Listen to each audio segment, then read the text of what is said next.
시청자 여러분 안녕하십니까? 8월 28일 경제현장 오늘 시작합니다. 오늘 코로나19 신규 확진자가 371명을 기록했습니다. 특히 서울 수도권에 이어서 광주에서도 집단 감염이 지속적으로 발생하고 있어 광주는 어제 사회적 거리두기 3단계에 준하는 행정명령을 내렸는데요. 서울에서는 거리두기 2단계를 일주일 더 연장하기로 했습니다. 네, 문재인 대통령은 특정 교회를 겨냥해 적반하장이라는 표현까지 써가며 비판하기도 했는데요. 이 끊임없는 교회발 확진 그리고 감염 경로를 알 수 없는 이 확산세 잡을 수 있을지 전문가와 함께 진단해 보도록 하겠습니다. 시청자 여러분의 궁금한 점이나 의견들 문자 샵 3698번으로 보내주시거나 실시간으로 유튜브로도 참여하실 수가 있습니다. 오늘 전 질병관리본부장이자 현재 차의과대학 의학전문대학원 전병률 교수 모셨습니다. 어서 오십시오. 네, 안녕하세요. 전 교수님, 오늘 이제 신규 코로나 확진자가 371명으로 이렇게 좀 줄었잖아요. 네. 뭐 조금 안심해도 될까요? 어떻습니까? 뭐 일단 그 400명대에서 300명대 뭐 숫자가 줄어서 조금은 좀 안도감을 가질 수 있겠습니다만 전반적인 상황은 절대로 좀 낙관할 수 있는 그런 상황은 아니다. 계속해서 환자가 증가하는 추세가 언제라도 이제 발생할 수 있다. 그리고 많은 전문가들도 곧 500명 또 심지어는 1000명까지도 환자 발생이 예측 가능하다. 지금 그렇게 지금 하루 확진이요? 네, 그렇습니다. 왜냐하면 전체 규모가 워낙 커졌다라는 거죠. 예. 그렇기 때문에 그 커진 규모로 인한 접촉이 많아질 경우에 우리가 생각하는 것보다 훨씬 더 빠르게 많은 환자가 발생할 수 있다. 그렇게 지금 보고 있습니다. 지금 만약에 추세를 근거로 할 때 아까 500명, 1000명도 말씀을 하셨는데 네. 어떤 예측 기법 같은 것을 활용한다면 뭐 언제 정점이 된다든지 또는 닷새나 뭐 일주일 후에는 몇 명이 된다든지 이런 어떤 좀 정확한 전망 같은 게 있을 수 있을까요? 네, 지금 그 수학적 그 모델이 있습니다. 그래서 우리가 소위 말하는 그 감염 재생산 지수라는 그 수치가 있지 않습니까? 감염 그 재생산 재생산 지수라는 지수. 것은 예. 이제 확진자 한 명이 네. 전혀 이 바이러스에 노출되지 않은 사람을 접촉했을 때 몇 명이나 환자를 만들 수 있는가? 예, 이제 예. 그런 숫자를 이제 감염 재생산 지수라고 합니다. 네. 근데 그 재생산 지수가 크면 클수록 환자가 더 훨씬 빠르게 증가되는 양상을 보이는 거죠. 네. 초창기에 그 아마 외국계 금융회사에서 예. 국내에서의 그 환자 그 예측 모델을 나름대로 이제 분석해서 발표한 바가 있었는데요. 아주 정확하게 들어맞았어요. 이번에도 그 금융사가 우리나라에서의 현재 상황을 예. 이 통계적으로 분석을 해서 며칠 전에 발표를 한 바가 있습니다만 예. 상당히 그 빠른 그 시간 내에 환자가 급증하는 그런 수치를 발표를 해서요. 많은 언론인들과 또 이 보건 분야 전문가들이 그 수치에 대해서 지금 관심을 많이 갖고 있죠. 그럼 지금 재생산 지수가 현재 몇 명입니까? 재생산 지수 지금 이 순간에는? 그 8월 14일 곧 전후로 해서 한 2.99였고요. 2.99. 현재는 한 1.4 정도로 많이 줄어들었습니다. 1.4. 네, 그 이야기는 뭐냐면은 이제 사회적 거리두기 2단계 효과가 이제 곧 한 2주 정도가 지나면서 발휘가 되고 있다, 나타나고 예. 있다 이렇게 보는 거죠. 지금 뭐 의학계를 중심으로는 3단계로 이미 빨리 좀 격상을 해야 된다 이런 주장들이 힘을 얻고 있는데 정부가 오늘 이제 2단계를 일주일 더 연장하기로 했습니다만 네. 조금 전에 3단계에 준하는 여러 가지 추가 조치들을 내놨습니다. 어떻게 네. 보셨습니까? 사실 이제 정부가 최초 2단계에 가동한 것이 예. 8월 19일 0시 수도권 중심 2단계였습니다. 그리고 24일 0시로 전국 2단계였습니다. 그 2단계 효과를 보려면 적어도 한 2, 3주, 또 길게는 4주까지는 저희들이 그걸 봐야 되는데 그런 이 효과를 아직까지는 미처 이제 보질 못하는 상황에서 바로 3단계 올리는 것에 대한 많은 부담감이 있는 건 사실이고요. 예. 또 실제로 3단계에 진입을 하더라도 만약에 지속적으로 환자가 증가하는 추세라고 한다면은 3단계에서 2단계로 갈 수 있는 시기를 쉽게 찾을 수가 없습니다. 사시 완화하는 시기를. 네, 그렇기 때문에 우리가 한 번도 경험해보지 못했던 3단계에 대해서는 사실상 좀 많은 이 고민을 해야지만이 도달할 수 있지 않겠는가 생각을 하는 거고요. 예. 네. 지금 이제 소위 말하는 고위험 시설과 중위험 시설 있지 않습니까? 고위험 시설은 2단계에서 다 전면 중지가 됐죠. 뭐 주점이라든지 노래방, PC방. 이번에 정부가 발표한 내용은 중위험 시설, 네. 예를 들어서 뭐 카페라든지 프랜차이즈 음식점이라든지 체육시설, 도서관, 학원 이런 시설들을 말하는데요. 상당수 지금 영업을 제한하거나 아예 운행을 중단하는 그런 조치가 이루어진 걸 비춰봤을 때 이제는 실질적으로 3단계에 준하는 그런 조치들이 지금 가동이 되고 있다. 이렇게 보면 좋을 것 같습니다. 예. 근데 아까 재생산 지수가 조금 이렇게 높아져서 더 늘어날지도 모른다는 게 외국 금융회사의 어떤 전망이라고 했잖아요. 그러면 아예 3단계를 명확히 해버려야 나은 거 아닙니까? 이렇게 주춤주춤 하다가 돌이킬 수 없는 상황을 맞지 않을까요? 일단 그 지금과 같은 상황에서는 예. 우리 일반 시민들께서는 아마 심리적으로 3단계에 준하는 그런 그 마음의 준비를 하고 있다 저는 그렇게 보고 있습니다. 이제 그런 상황에서 물리적으로까지도 그런 부분들을 강제화하는 그런 것들은 아직까지 우리가 경험해보지 못했던 그런 상당한 파장을 줄 수 있기 때문에 현 상황에서 정부가 좀 더 시간을 갖고 3단계에 대한 준비도 하고 예. 그렇게 하는 것이 아닌가 생각을 합니다. 지금 뭐 수도권 못지않게 확진자가 급증하고 있는 광주광역시 같은 경우에는 이제 정부 조치 이전에 좀 선제적이라고 할까요? 네. 거의 사실상 3단계에 준하는 조치들을 하고 있지 않습니까? 네. 그런 뭐 결정을 한 뭐 결정적인 뭐 배경이라고 할까요? 어떻게 보십니까? 네, 특히 이제 이 광주 지역을 중심으로 해서 이제 소규모 집단 발생이 지금 계속 이루어지고 있고요. 또 광주를 중심으로 한 인근 전라남도 지역까지도 많은 환자가 발생하고 있어요. 특히 이 휴가철 이후에 그 방문했던 그런 장소에서도 지금 환자가 발생을 하다 보니 아마 지역적으로 많은 그 불안감 있는 것이 지금 이 그 방역 당국의 입장인 것 같습니다. 그래서 과거에 또 광주에서 그 방문 판매 이후에 또 특정 사찰에서 집단 발병이 있었고 예, 그 예. 경험을 갖고 있거든요. 그래서 아마 그 경험을 토대로 해서 광주 지역에 한해서만 아마 3단계를 가동을 한 것 같습니다. 네. 지금 2단계 거리두기가 19일부터 본격화됐잖아요. 19일 수도권 그리고 수도권? 24일 전국 가동 네. 이렇게 됐죠. 그 효과를 보려면 2주 내지 이제 4주 4주 정도까지 하는데 네. 잠복기는 최대 2주잖아요. 2주죠. 그 이상을 네. 더 기다려야 됩니까? 그러니까 2주에 한 2배 정도를 우리가 지켜봤을 때 그 효과가 얼마나 있는지 예측할 수 있다는 거죠. 그렇기 때문에 적어도 한 9월 중순 정도까지는 이 그 환자 발병 양상을 방역 당국이 좀 더 면밀히 분석을 하고 예. 그리고 이제 3단계에 대한 것들을 가동을 해도 제가 볼 때는 너무 뭐 이렇게 늦었다 이렇게 저는 보진 않습니다. 지금 우리 방역 단계 1단계, 2단계, 3단계 이렇게 되어 있는데 네. 그 단계마다 좀 너무 그 격차가 크기 때문에 좀 더 촘촘한 방역 기준이 필요하다 이런 목소리도 있어요. 네, 사실 이제 우리가 초기에는 사회적 거리두기, 뭐 고강도 사회적 거리두기, 생활 속의 방역 이런 용어를 써서 좀 혼란이 있었던 건 사실입니다. 그래서 그 이후에 이제 1단계, 2단계, 3단계라는 용어를 썼는데 아마도 이제 이 방역 당국은 사실상 그 현 상황을 2단계 수준으로도 좀 통제가 가능할 것이다라는 생각을 해서 그 2단계 이후의 과정을 촘촘하게 그 만들지 못했던 것 같은데 이번 상황을 지켜보면서 많은 전문가들이 적어도 한 5단계 정도로 했으면 어땠을까 하는 그런 5단계로 나누어서. 그렇죠. 예. 그래서 지금이라도 전문가분들과 의견을 좀 나눠보고 그렇게 해서 실질적으로 국민들의 실생활과 또 우리 경제에 미치는 파장을 고려해서 세분화하는 것들도 제가 볼 때는 나쁘지 않다. 저는 그렇게 생각을 합니다. 네. 지금 신규 확진자가 뭐 400명대에다가 300명대 있다. 이런 절대수도 중요하지만 네. 비록 좀 300명대로 줄었다 하더라도 일부의 그 전혀 감염을 알 수 없는 깜깜이 환자가 계속 늘기 때문에 이게 더 걱정스러운 것 아닙니까? 네, 그렇습니다. 이제 그 400명대 발생했던 어제죠. 예. 깜깜이 비율이 33%라고 합니다. 네. 8월 통계를 잡아보면 한 20% 정도가 깜깜이 비율이에요. 그 얘기는 뭐냐면은 내가 누구랑 만났는지를 전혀 예측할 수 없는 상황에서 이 질병에 감염이 될 수가 있다. 그 얘기는 지역사회에 정말 많은 환자들이 있기 때문에 예. 그런 그 이 불특정 다수와의 접촉을 통해서 누구라도 환자가 될 수 있다. 그런 의미로 받아들여야 되겠습니다.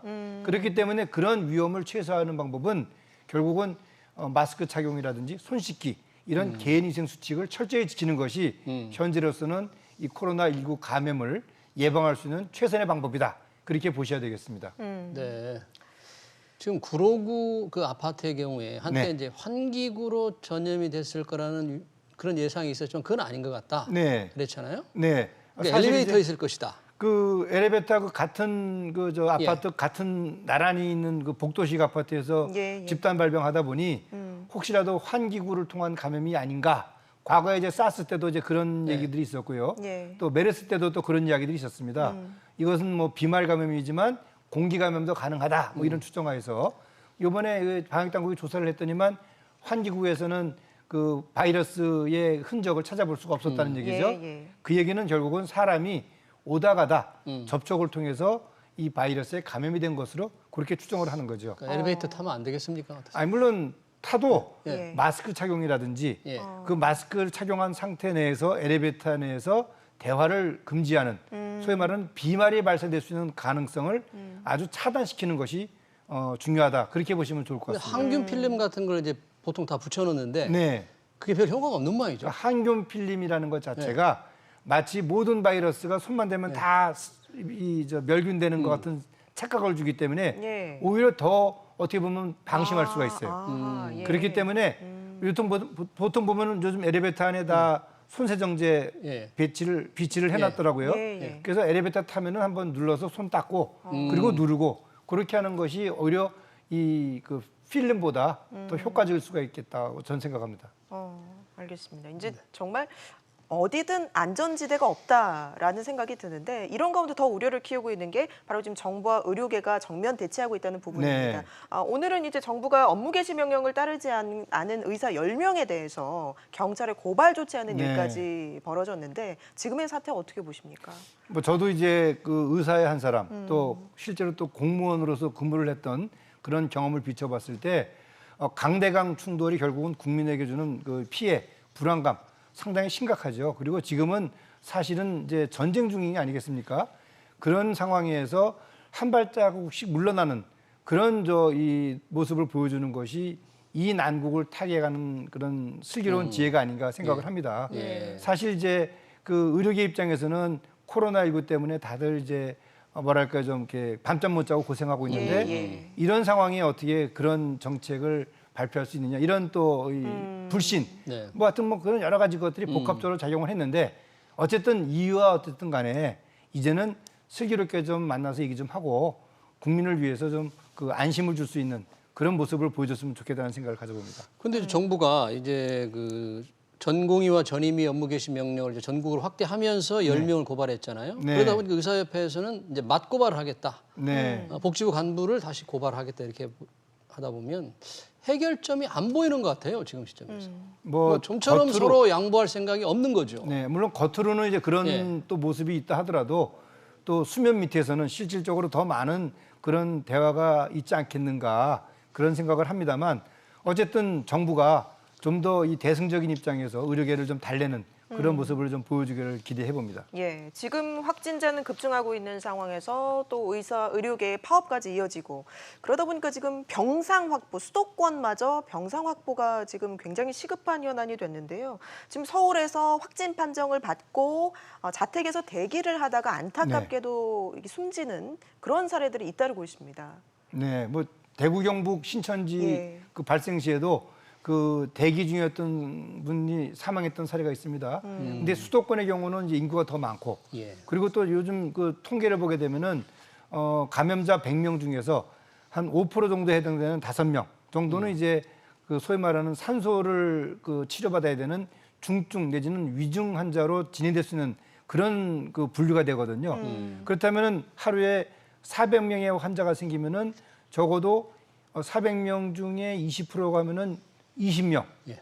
20명 정도는 그런 상황으로 발생될 수 있다는 얘기예요. 지금 현재 위중증 환자가 48명이라고 합니다. 네. 예. 근데 중환자 실은 갈수록 지금 줄어들어서 어젠가가 한 7개 정도 여유가 있다고 그래요. 네. 그렇다면은 하루 이틀만 지나면은 이런 중환자 병실이 거의 소진될 수 있는 그런 가능성이 있습니다. 그렇기 네. 때문에 병상을 확보하는 것도 중요하지만 있는 병상에서 가능하면 좀 더 단기간에 환자들을 일반 병동으로 옮김으로써 병동을 좀 활용할 수 있는 그런 방법도 찾아보는 것이 필요하다고 생각을 합니다. 근데 이제 위중 환자도 그렇지만 방금 말씀하신 대로 일반 병동에도 이제 경증 환자 네. 치료하는 병상을 여유 있게 마련하려면 입원이라든지 퇴원하는 이런 조건을 조금 완화해서 여유를 좀 가져야 되지 않을까요? 그런 네, 정부가 맞습니다. 네. 그 지금 실제로 예. 방역 당국에서는 이제 그 퇴원 기준도 좀 완화를 시켰고요.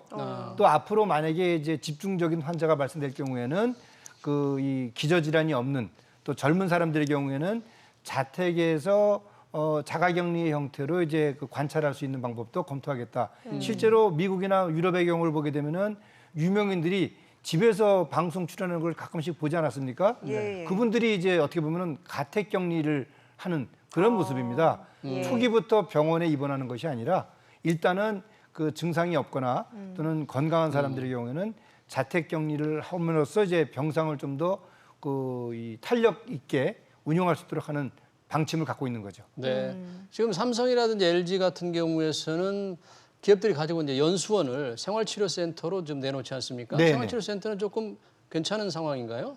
생활치료센터의 경우는 아직까지는 여유가 있습니다만 네. 죄송합니다. 예. 중요한 점은 이 생활치료센터가 그 대구 경북 신천지 상황에서 상당히 큰 역할을 했습니다.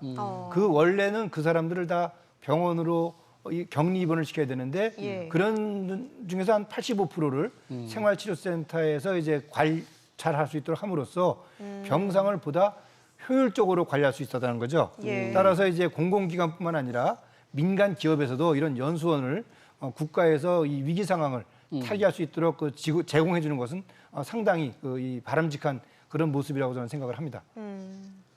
지금 뭐 바이러스의 감염 정도가 상당히 논란이 많은데 왜 러시아 부산의 선박인데 러시아 선박에서 네. 뭐 새로운 바이러스 GR 그룹이라는 그 네, 바이러스가 전파가 좀 빠르다는데 어떻습니까 이거는? 네, 지금 현재 이 세계보건기구가 코로나19와 관련돼서 이제 지속적으로 이 바이러스의 이 변이 예. 이를 이제 모니터링하고 있습니다.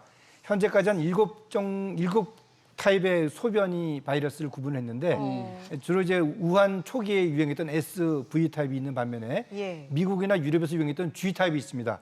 그 G 타입 중에서 G 타입, GH 타입, GR 타입인데 우리나라는 그간에 이제 이 미국, 유럽을 통해서 들어온 GH 타입이 주를 이뤘고요. 예. 현재도 대부분은 GH 타입입니다. 예. 그런데 이제 러시아에서 들어온 선박, 선원 등에서 이제 예. GR 타입이 구분이 됐는데 부산 지역을 중심으로 소규모 발생은 되고 있습니다만 다른 GH 그룹과 비교해서 이 GR 그룹이 훨씬 더 뭐 전파력이 빠르거나 그러지는 않습니다. 이 G 그룹 자체가 이제 전파력이 예전 S나 V 타입에 비해서 한 6배 정도 빠른 것으로 그렇게 분석이 돼 있다는 거죠. 예. 네. 그렇기 때문에 상황은 그 크게 악화된 것은 아니다. 일반적인 그 G 타입에 관해서 이 똑같은 그런 네. 이 전파 양상을 보이고 있다. 그렇게 보면 좋을 것 같습니다. 예, 지금 모두가 이제 백신을 간절히 기다리고 있는 상황인데 미국의 모더나가 이제 노년층을 대상으로 한 실험에서 성과를 좀 거뒀다고 합니다. 좀 기대를 해봐도 되는 건지 또 우리나라의 백신 지금 개발 상황은 어느 네. 정도인지요? 사실 이제 백신 개발 초기만 하더라도 예. 고령층에서의 항체 형성이 과연 제대로 되겠는가 하는 그런 우려가 네. 많았는데 다행히 이번 모더나 3상 그 실험을 통해서 고령층에서도 항체 형성이 제대로 이루어지는 것이 확인이 됐고요. 이제 중요한 점은 이 모더나가 실제로 11월경에 임상시험이 끝나고 한 1월경이면 접종이 이루어진다고 하는데 그 이후에 안전성에 관한 부분이 확인이 되면은 예. 그때부터는 좀 우리가 안심을 좀 할 수 있겠죠. 그리고 이제 우리나라의 경우에는 아직까지 그 백신 개발 양상이 그 소위 말해 전임상 단계, 그러니까 동물 실험 단계에서 지금 그 열심히 지금 이 물질을 찾아가는 과정이고요. 예. 또 특정 제약회사가 외국에 뭐 이 모더나라든지 또는 또 영국의 옥스퍼드 팀과 이제 위탁 생산 그 계약을 체결함으로써 이들 제품이 이제 생산될 때 우리나라에서 이들 백신을 위탁 생산할 수 있는 그런 그 MOU를 체결했다. 그렇기 때문에 우리가 직접 개발은 못하더라도 백신에 대한 접근성은 대단히 높아졌다. 그렇게 좀 보고 있는 거죠. 네. 알겠습니다. 오늘 말씀 여기까지 듣도록 하겠습니다. 지금까지 전병률 차의과대학 의학전문대학원 교수와 함께했습니다. 고맙습니다. 고맙습니다.